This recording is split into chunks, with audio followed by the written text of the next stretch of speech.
వాళ్ళు స్కూల్ వెళ్తున్నారు, వస్తున్నారు, చదువుకుంటున్నారు. ఇలాగే వాళ్ళు కూడా క్రిస్మస్ చదువుతున్నారు. వాళ్ళు కూడా చక్కగా సండే స్కూల్కి వెళ్తున్నారు. మరి యేసయ్యని మనం ప్రార్థన చేసుకోవాలి. ప్రార్థన చేయడం అంటే ఏంటి? యేసయ్యని అడగటం. నీకు ఏం కావాలో, నీకే అవసరం ఉందో, నీకే అనారోగ్యం ఉందో, నీకేం కావాలో ఫస్ట్ ఎవరిని అడుగుతాం? మనం లోకరీతిగా అమ్మ నాన్న అడుగుతాం. మనల్ని కన్నవాడు కదా. మరి అమ్మ నాన్న తీర్చలేదు కొన్ని ఉంటుంది. అవి ఎవరిని అడగాలి? అడగాలి. అట్లాగే క్రిస్మస్ టైం వచ్చింది. వాళ్ళ సండే స్కూల్ టీచర్ చెప్పిందంట, ఈ వారం రెగ్యులర్గా వాళ్ళు పేదవాళ్ళైనా వాళ్ళకున్న డ్రెస్లే వారం అంతా స్కూల్కి యూనిఫామ్ వేసుకెళ్ళేవాళ్ళు. ఆదివారం ఒక్కరోజు మాత్రం వాళ్ళకున్న ఒక డ్రెస్ వేసుకుని చక్కగా వెళ్ళేవాళ్ళు. వాళ్ళ ఫ్రెండ్స్ చాలామంది యేసయ్యని ప్రేమించిన వాళ్ళు వస్తారు కదా, అందరూ వస్తారు కదా సండే స్కూల్కి. వాళ్ళు ఎక్కువ ఇచ్చేవాళ్ళు అంట. అయినా సరే యేసయ్య మాకు ఇది ఇచ్చాడు కాబట్టి మేము ఇదే వేసుకొస్తాం. రోజు ప్రతి ఆదివారం చక్కగా రెగ్యులర్గా వెళ్ళేవాళ్ళు అంట. మరి మీ అక్కడ మీకు ఎట్లా వాక్యం చెప్తున్నారు? అట్లాగే వాళ్ళకి చెప్తారంట. మనకి ఏం కావాలన్నా ఎవరిని అడగాలి? యేసయ్యని అడగాలి. యేసయ్యని అడిగితే తప్పకుండా అడగంగానే ఇస్తారా? మరి ఈ డబ్బులు కావాలి, 10 రూపీస్ కావాలి, మమ్మీ అడగంగానే ఇచ్చేస్తా. ఎందుకు మీకు పద్దాక డబ్బులు నేనేమని అంటే మనం ఏం చేస్తాం? ప్లీజ్ మమ్మీ అంటారా? కింద పడి ఏడుస్తారు, కొంతమంది అలుగుతారు.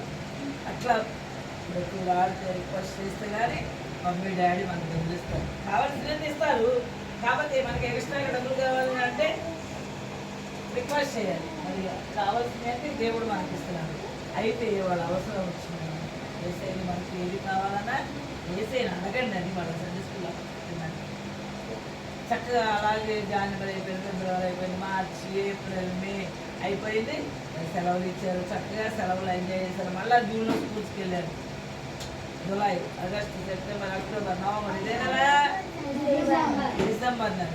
డిసెంబర్లో మన అందరం ఎంత సంతోషంగా ఎదురు చూస్తాం కదా. దేనికోసం? క్రిస్మస్ కోసం. పండుగ వస్తుందంట. ఫస్ట్ వీక్లో వెళ్ళారంట వాళ్ళు సండే స్కూల్కి. అప్పుడు నాకు చెప్పారు, ఏమేం కావాలో యేసయ్య దగ్గర లిస్టు రాసి ఒక్కొక్కటి యేసయ్యని అడుగు, ఇది తప్పకుండా ఇస్తాడు. అలా వీళ్ళలో ఒక చిన్న పాప ఉందంట. పాప ప్రతిరోజు యేసయ్య మా మమ్మీ మా డాడీ పనులే యేసయ్య అనుకున్నాను, తప్పకుండా ఇస్తాను యేసయ్య, నాకు సహాయం చేయండి యేసయ్య. ప్రతి వారం ప్రార్థన చేసుకుంటున్నాను. ఎన్ని సండేస్ ఉంటాయి డిసెంబర్లో? 4 సండేస్ ఉంటాయి. 3rd సండే వరకు ప్రార్థన చేసి నాకు ప్రార్థన లేదని ఒక లెటర్ రాసి ఆమెకు వచ్చి మీ స్కూల్స్లో లెటర్ రైటింగ్ నేర్పిస్తారు కదా, నేర్పిస్తారా నేర్పించరా? ఆ పాప చక్కగా లెటర్ రాసి ఆ ఇంటి దగ్గరలో పోస్ట్ ఆఫీస్ బాక్స్ ఉంటే, పోస్ట్ బాక్స్ తెలుసా మీకు అందరికీ? ఎర్రబెట్టి ఒకటి తగిలించి చూస్తారు. ఇప్పుడు అన్ని వాట్సాప్లు వీడియోలు ఇప్పుడు ఎక్కువ లేవు. ఆ దినాల్లో ఆ పాప లెటర్ రాసి ఆమెకి ఏం కావాలో, వాళ్ళ మమ్మీకి ఏం కావాలో, వాళ్ళ డాడీకి ఏం కావాలో, వాళ్ళ అన్నయ్యకి ఏం కావాలో, వాళ్ళ అక్కకి ఏం కావాలో అన్నీ రాసి పోస్ట్ బాక్స్ చిన్నపిల్ల కదా, 3rd క్లాస్ 4th క్లాస్ చదువుతున్నాను. ఆ లెటర్ తీసుకుని అందరూ వేస్తుంటానికి అందట్లా. ఆ సమయంలో కొంచెం ఒక పెద్ద ఆయన వెళ్తున్నాను.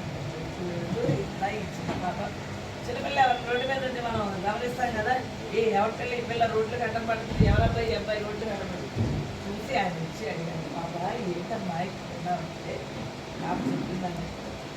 అత్తగారు నేను మా యేసయ్యకి పెద్ద లెటర్ రాశాను. ఆయనకి ఆశ్చర్యం వేసిందండి. యేసయ్యకి లెటర్ అయిపోయిందంటే మమ్మీ డాడీ చాలా కాబట్టి మాకు ఏమేం కావాలో మా సండే స్కూల్ అక్క చెప్పింది. నాకు మీకు ఏం కావాలని ఎవరిని అడగాలని చెప్పింది? యేసయ్యని అడగాలని చెప్పింది. అందుకనే క్రిస్మస్ ఫెస్టివల్ వస్తుంది, యేసయ్య పుట్టినరోజు కాబట్టి ఏమేం కావాలని యేసయ్యని అడిగాను. యేసయ్యకి వాళ్ళు వేస్తారంటారు. నాకు ఈవినింగ్ కానీ ఆ టైంకి కానీ యేసయ్య ఇస్తాడు. సరే అంత నమ్మిందా అని చెప్పిందంట. ఆ తాతగారు పాప విశ్వాసం చాలా ఆశ్చర్యం వేసింది. అందులో వేసి ఆ యేసయ్య ముందు అన్ని చూశారంట. చూసి నువ్వు కూడా అక్కడ కూర్చో. అన్ని చూసి ఇంటికి వెళ్ళాడంట. Good bye. అడ్రస్ ఏదో తనకు తెలిసినట్టు ఎక్కడమ్మా మిగిలింటే మాది ఇక్కడ పక్కనే తాతగారు. చూసారా దేవుడు ప్రార్థన విన్నాడా లేదా? పాపది వినుంటాడా? ఎంతమంది నమ్ముతున్నారు యేసయ్య పాప ప్రార్థన విన్నాడు? ఎంతమంది నమ్ముతున్నారు? చూసారా యేసయ్య పాప ప్రార్థన విని ఆమె ఏమేం కావాలని రాసిందో అన్ని 5గురికి 5 ప్యాకెట్లు చేసి ఆ మార్నింగ్ ఎర్లీ మార్నింగ్ పాప లేవకముందే ఆ తాతగారు వెళ్ళారు. చూసారా, దేవుడు ప్రార్థన విన్నాడా? ఏసై ప్రార్థన విన్నాడా లేదా? విన్నాడా? ఈ ప్రార్థన ఎప్పుడైనా విన్నాడా ఏసయ్య? ఆ ప్రార్థన చాలా సార్లు విన్నాడు. మనకి ప్రార్థన కూడా విన్నాడు. విన్నాడా ఏసై నీ ప్రార్థన? కాబట్టి మన ప్రార్థన ఏసై వింటాడు. ఆ మార్నింగ్, ఎర్లీ మార్నింగ్ ఆ పాప లేవకముందే అన్ని 5 ప్యాకెట్స్ చేసి ఇచ్చారు. మరి క్రిస్మస్ పండుగ సంతోషంగా జరుపుకున్నారా, విచారంగా జరుపుకున్నారా? వాళ్ళు సంతోషంగా జరుపుకున్నారు. ఏసై మన ప్రార్థన వింటాడు. మనం ఎవరు బిడ్డగా ఉండాలి? ఏసై బిడ్డగా ఉండాలి. ఈరోజు నిజమైన క్రిస్మస్ ఆనందం మనం ఏసై మన హృదయంలో ఉంటేనే వస్తుంది. కాబట్టి చిన్నప్పటి నుంచి చక్కగా దేవుని మాటలు వినాలి, దేవుని సన్నిధికి రావాలి, చక్కగా వాక్యాలు నేర్చుకోవాలి. అర్థమైందా? చక్కగా మంచి బిడ్డలుగా మనం ఉండాలి. మంచి మాటలు మాట్లాడకూడదు. ఈసారి వేరే మాటలు వచ్చి దెబ్బలు పడుతుంది.